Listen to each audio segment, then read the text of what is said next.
Chers internautes du Guépard.net, bonjour. Notre joie est immense de recevoir M. Jamsou Souma, président fondateur de la Ligue guinéenne des droits de l'homme et du citoyen, fondée en 1970. Nous avons fait venir M. Jamsou Souma sur le plateau du Guépard.net pour qu'il nous parle du bilan économique et social du président Alpha Condé. Notre entretien s'étendra sur la volonté du président guinéen de changer la constitution afin qu'il puisse briguer d'autres mandats présidentiels. Allons-y droit au but. Monsieur Jamsou Souma, quel bilan faites-vous de la gestion du président Alpha Condé? Je parle du bilan économique. Si vous me posez la question, quel est le bilan? Le bilan est globalement négatif. Négatif en ce sens qu'il n'y a pas de bilan. Parce qu'il n'a pas été élu sur un projet. Donc, même un chèque en blanc, le peuple souverain, source de la démocratie, aujourd'hui, sous le boisseau d'un homme qu'il n'a pas choisi. Parce que les élections qui sont entre guillemets, lequel a mis, Alpha a été mis au pouvoir par Kouchner, Abdou Diouf, Tony Blair, etc., etc. La liste est longue. Je vous parle donc en connaissance de cause, étant bien entendu que j'étais le président d'honneur du comité français de soutien à la candidature de Seydou Dalein Diallo, avec, bien sûr, à mes côtés, mes jeunes frères, notamment Hassan Diallo, Agibou Diallo, et notre sœur, Madame Bénédicte, auquel j'adresse aujourd'hui mon salut le plus fécond possible. Donc, si vous me posez la question, quel est le bilan? Le bilan est globalement négatif. Alors, doyen, je vais vous interrompre par une question. Ce n'est pas la première fois que vous soutenez qu'Alpha Condé a été mis en place avec l'aide extérieure. Vous citez entre autres M. Abdou Diouf, l'ex-secrétaire général de la francophonie. Sur quoi fondez-vous votre accusation selon laquelle Abdou Diouf fait partie de ce complot contre le peuple de Guinée? Très bien.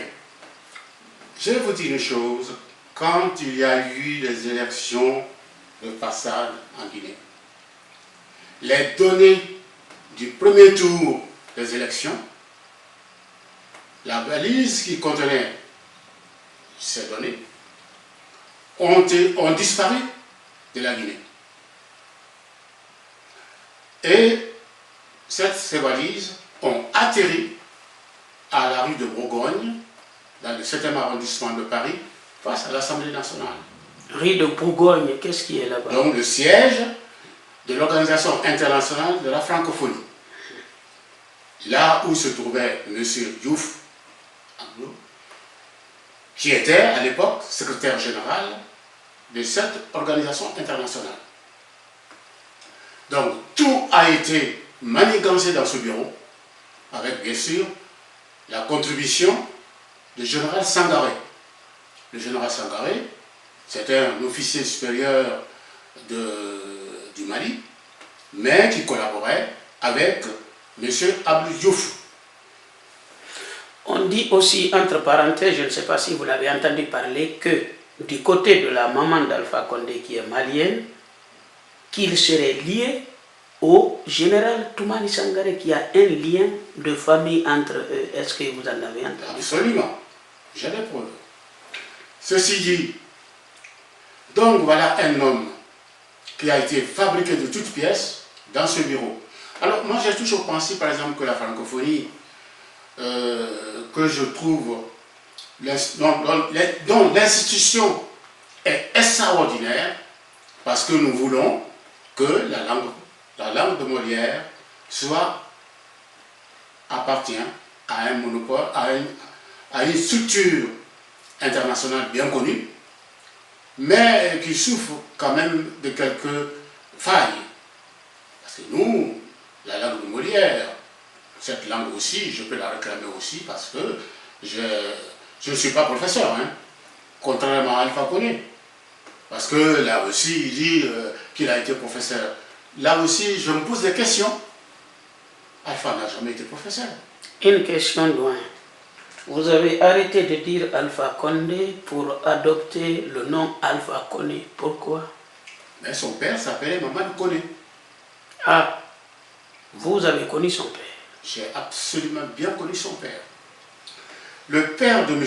Alpha Condé est de Burkina Faso. Il a exercé son métier de cuisinier, c'est-à-dire le cuisinier d'un administrateur de colonie qui exerçait ses activités à Ouagadougou.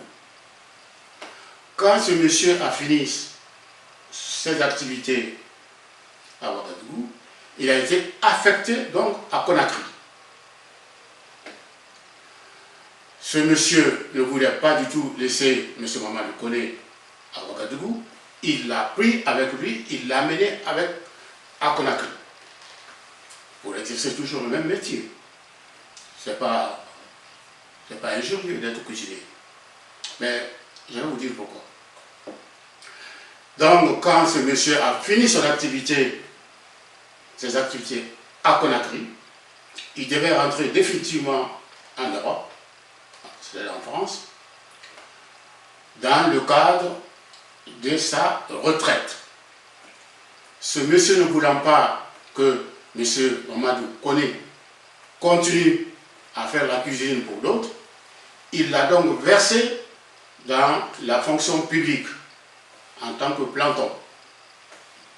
Papa, qui était militaire, catholique bien sûr. Votre père, à vous? Mon père à moi, qui était militaire, chaque fois qu'il avait besoin d'un service auprès de M. Raymondet. M. Raymondet était inspecteur d'académie à Conakry. Son adjoint, c'était M. Edmond Fabre.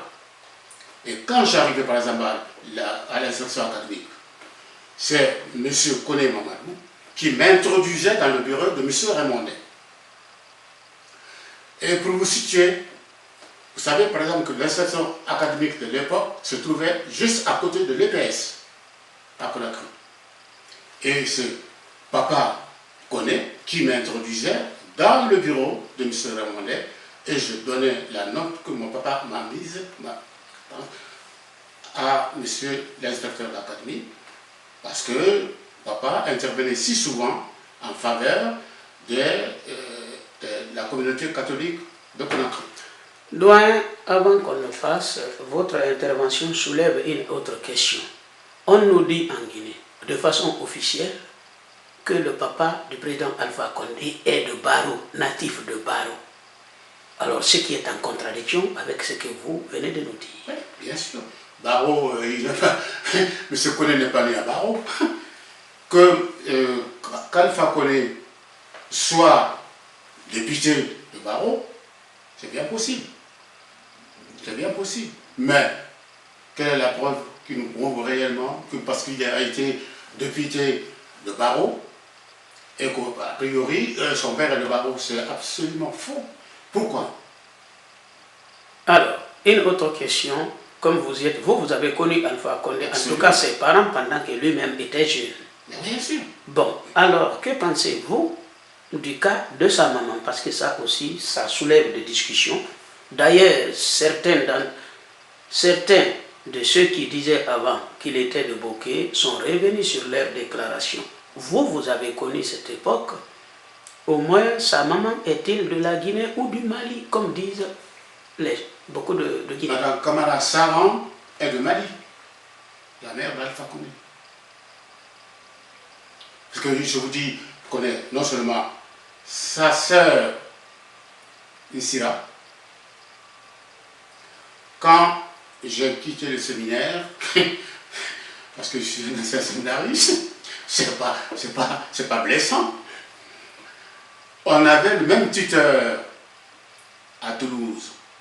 Parce que quand j'ai perdu ma maman, j'ai été à l'enterrement. Bon, dans l'avion, je me posais la question qu'est-ce que j'allais faire. Parce que papa et maman, c'était profondément catholiques. Bon, je me suis dit, bon, ben, écoute, peu importe. Je quitte le séminaire. Je suis donc descendu à Toulouse, où j'ai préparé mon bac philo. Et Saran. Saran, c'est qui? Saran, la mère de Alpha Koné s'appelle Kamara Saran. Nsira, c'est sa grande sœur d'Alpha. Nsira. Bon, donc, on avait le même tuteur. Vous et la grande sœur d'Alpha. Voilà, le même tuteur, en la personne de Sekou Sampil.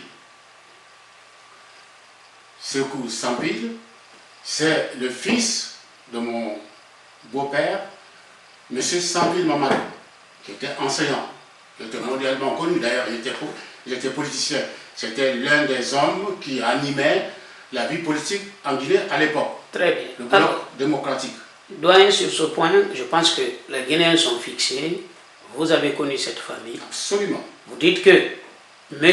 Alpha Koné, que vous appelez de Koné, est de père burkinabé, qui n'a aucune trace d'origine, en tout cas, à Baro. Sa maman serait malienne. Les internautes en jugeant. Revenons sur le bilan économique d'Alpha Condé. Le Guépard a eu l'occasion de vous interviewer. Vous aviez avancé des accusations de pillage de deniers publics, de biens immobiliers au Burkina. J'aimerais avoir votre avis sur ces questions. Là aussi, le bilan économique est négatif.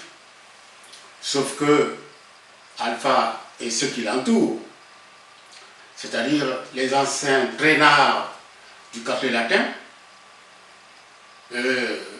c'est là où Alpha est un homme vraiment ambigu. Ambigu depuis sa petite enfance. C'était la bande de Sila Momo, mon oncle, Sila Momo, dit Jo.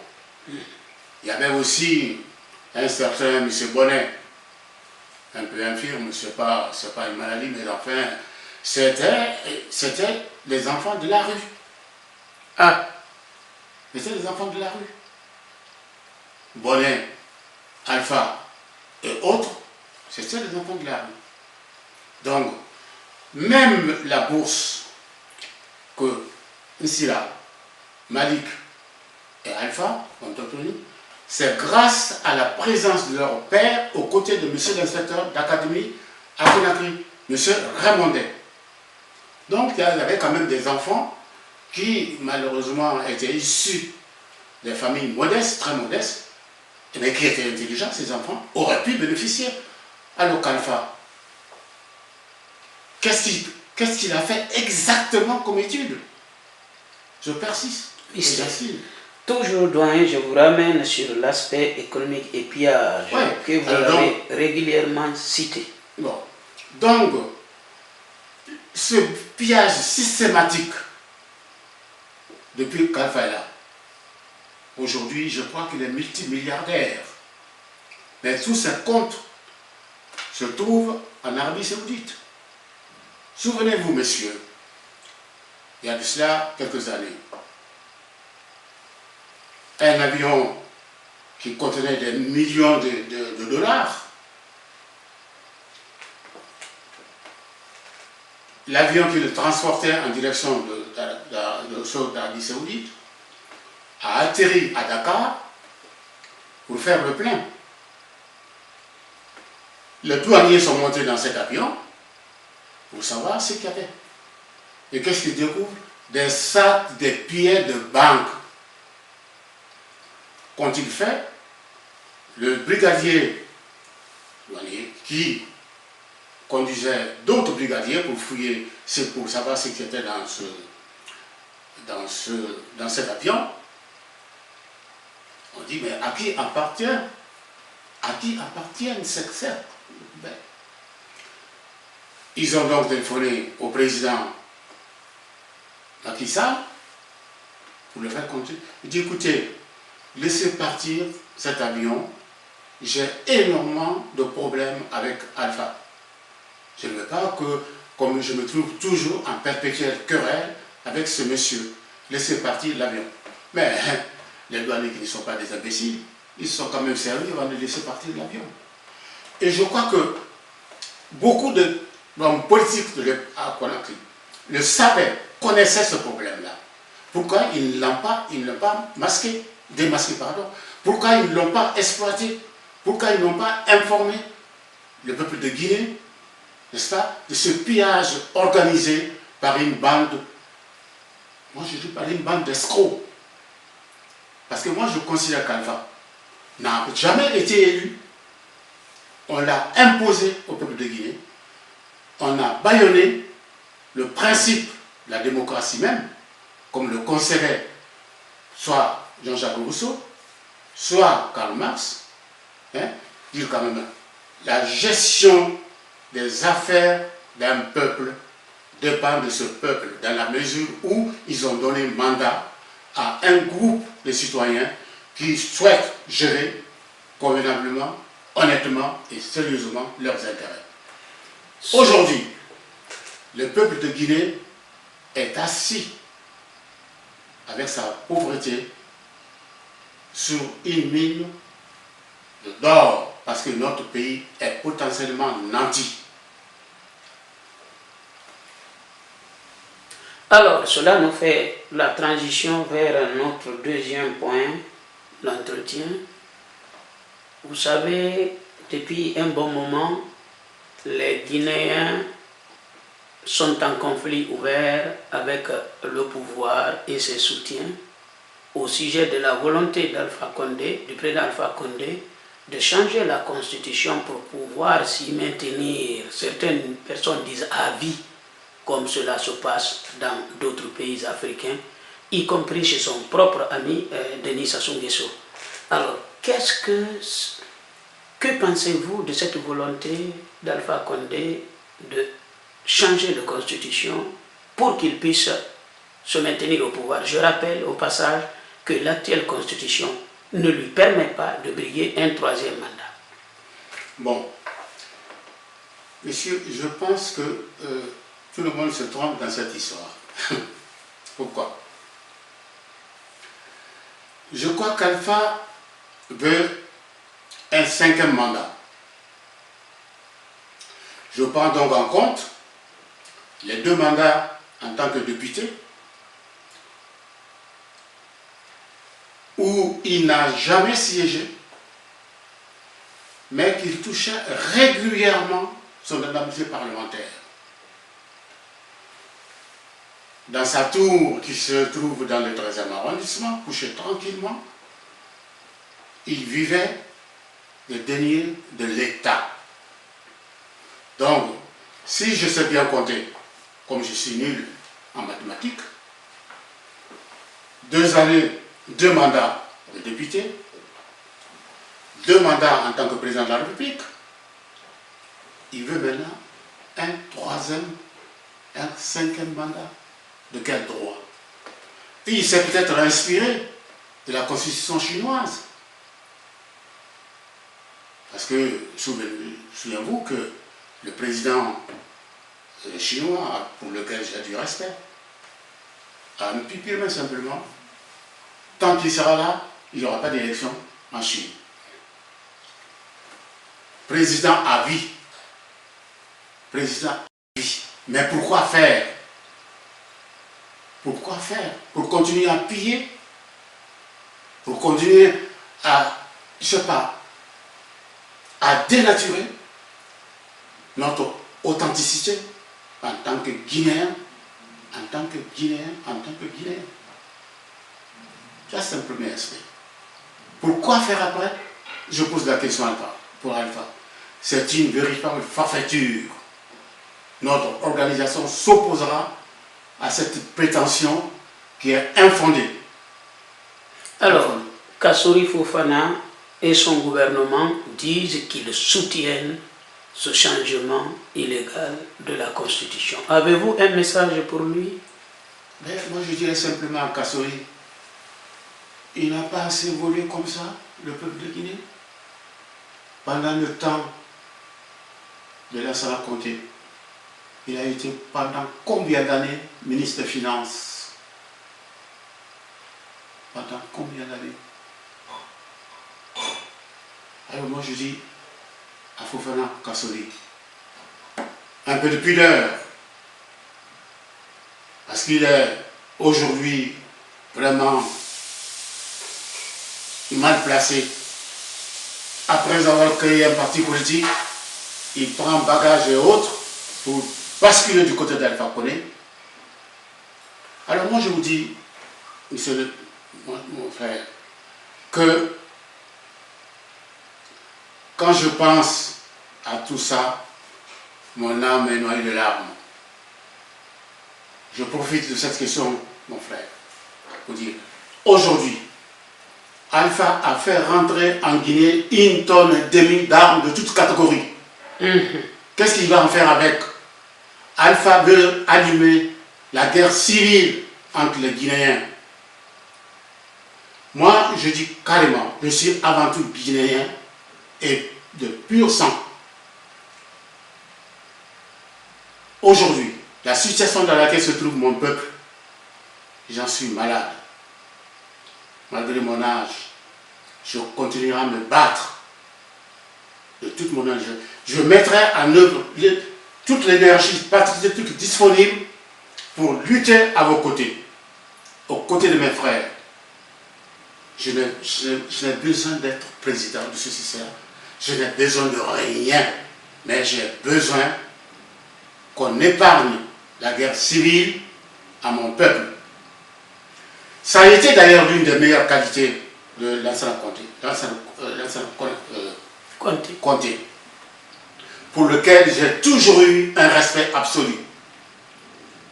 Il n'a pas eu la même chance que certains de faire des études. Mais je crois qu'il est 10 000 fois, il était 10 000 fois plus intelligent qu'un homme comme Alpha.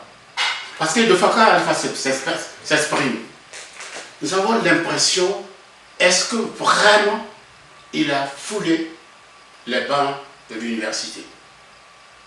Je me rappelle, monsieur, un jour, à la Maison internationale de séjour dans le 12e arrondissement, Alpha Condé participait à cette réunion et c'est lui-même qui, apparemment, présidait. Il a commencé à dénigrer le président Conté, qu'il avait honte quand Lansana Conté participait aux réunions internationales, qu'il était soi-disant dans un corps comme ça. Je posais la question à Alpha. Si le président Conté a pu gérer le président, il a épargné à notre peuple la guerre civile. Il a tout fait. Et chaque fois que qu'un des ministres de Lansana Conté venait lui présenter un dossier, il disait, si ce dossier est bon, si ça va dans l'intérêt de la Guinée, pourquoi pas, il faut le traiter. Voilà l'homme pour lequel j'ai beaucoup de respect. Pour ne pas être trop long. Bien que vous l'avez combattu quand même, mais vous avez ce respect. Avec politesse. Avec politesse. Chaque fois que je me rendais en Guinée, il me recevait. Jusqu'au moment où il m'a dit, écoute, ne crois-tu pas que le moment est venu, avec tout ce que tu as fait pendant le parti État Guinée, de venir dans mon équipe. Je dis non, mon frère, je ne peux pas. J'ai ma situation. Mais, chaque fois que les droits de l'homme seront grignotés ou bafoués par votre gouvernement, je serai présent pour la défense des droits de l'homme. Alors, Monsieur James Soussouma, on est presque arrivé à la fin de notre entretien. Qu'est-ce que vous avez à dire à vos compatriotes? Très bonne question.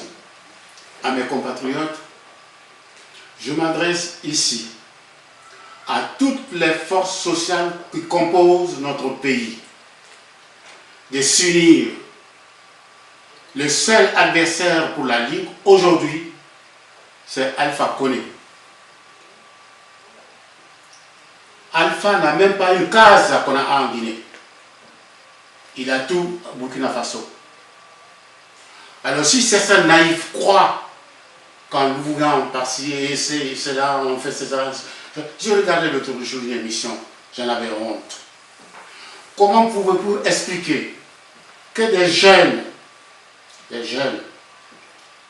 vont à l'école le ventre vide, mal habillés? Des jeunes filles de 12-13 ans se prostituent pour subvenir aux besoins de leur famille. Quelle désolation! Je pensais que vous m'auriez posé peut-être légèrement la question sur l'émigration. C'est posé, doyen, vous pouvez en parler.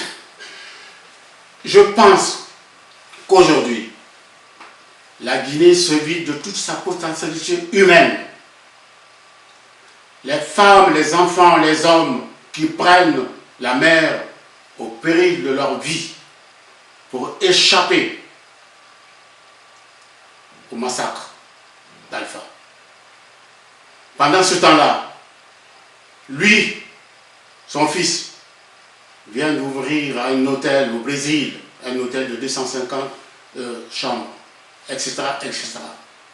Ses amis qui viennent se ravitailler presque tous les jours, quotidiennement, les Bourgie, les Tony Blair, Bernard Kouchner. Savez-vous que Bernard Kouchner a signé un contrat avec les anciens mercenaires dans son bureau au ministère des Affaires étrangères, au moment où Alpha était apparemment d'accord pour la manifestation au mois de septembre 2009. Ah. Il était parti par la suite aux États-Unis pour se reposer paisiblement. Il l'a trahi. L'arc-en-ciel. Quel arc-en-ciel? Attends.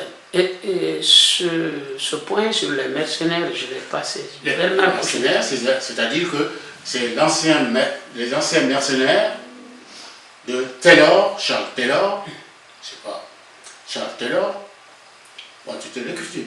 Donc le massacre, les viols de nos sœurs et de nos mères au stade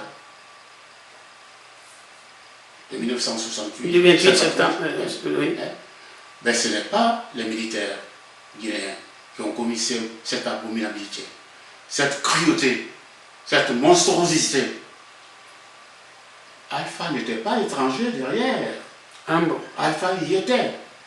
Bon, l'attentat commis contre Moussa Dadis. Alpha était comparse parce que le seul obstacle pour accéder au pouvoir, c'était Moussa Dadis. Il fallait le liquider. Et Alpha avait ses hommes dans l'armée guinéenne. Alors moi je dis carrément aux citoyens de mon pays d'origine, qui portent le kaki, qu'ils réfléchissent un peu. Ils ont leur rôle à jouer. Un rôle à jouer. Aujourd'hui, tous les postes clés dans l'armée sont détenus par les gens, les soumis d'Alpha.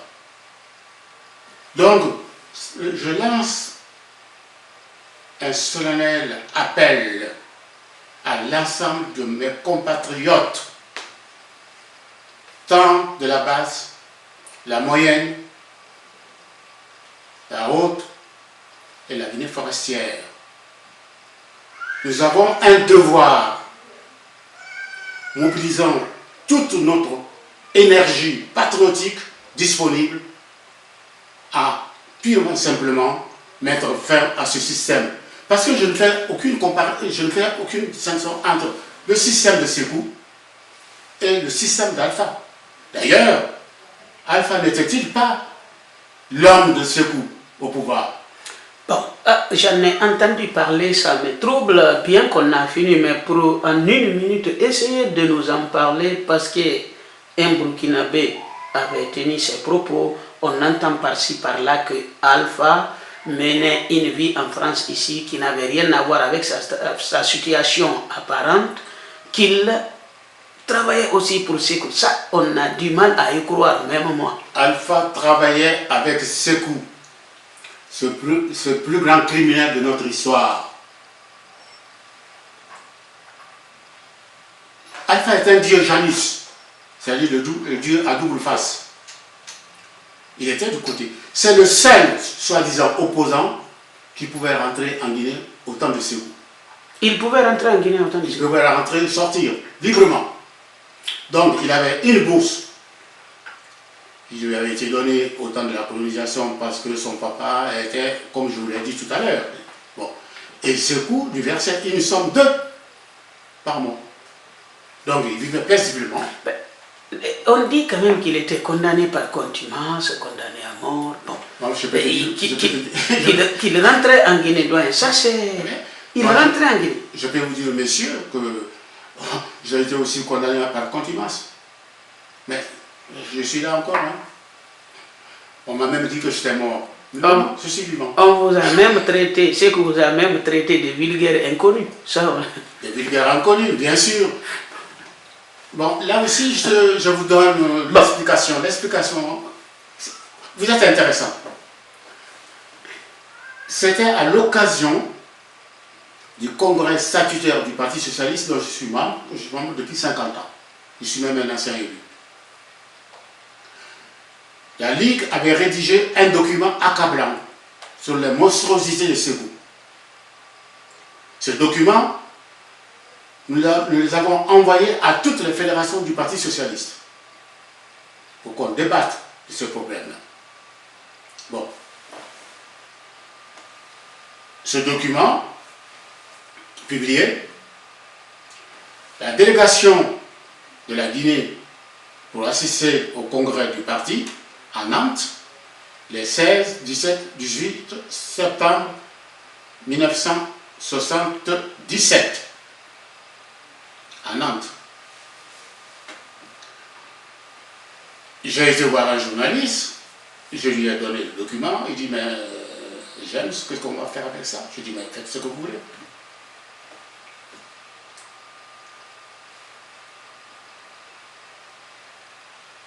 Un jour après, je prends mon train à Drancy pour me rendre à mon travail, parce que moi j'ai travaillé pendant toute ma vie, 50 ans. Alpha, il faut demander un jour à Alpha de vous présenter sa bulletin de paie. Il n'a jamais travaillé. Enfin bref. Je vais dans le journal Le Matin de Paris, un débat inattendu au congrès ordinaire du Parti Socialiste, un ancien ministre Sékou Touré parle. Sur la couverture, je vois ma figure, je tremblais même. 2 pages entières. Sékou apprend ça, il demande à lui, Biaoui Lassana, qui conduisait la délégation guinéenne pour assister au congrès du Parti Socialiste, de continuer leur voyage aux États-Unis. Le lendemain, Sékou, pardon, parce que moi je ne connais pas son nom, hein, je ne connais que son prénom,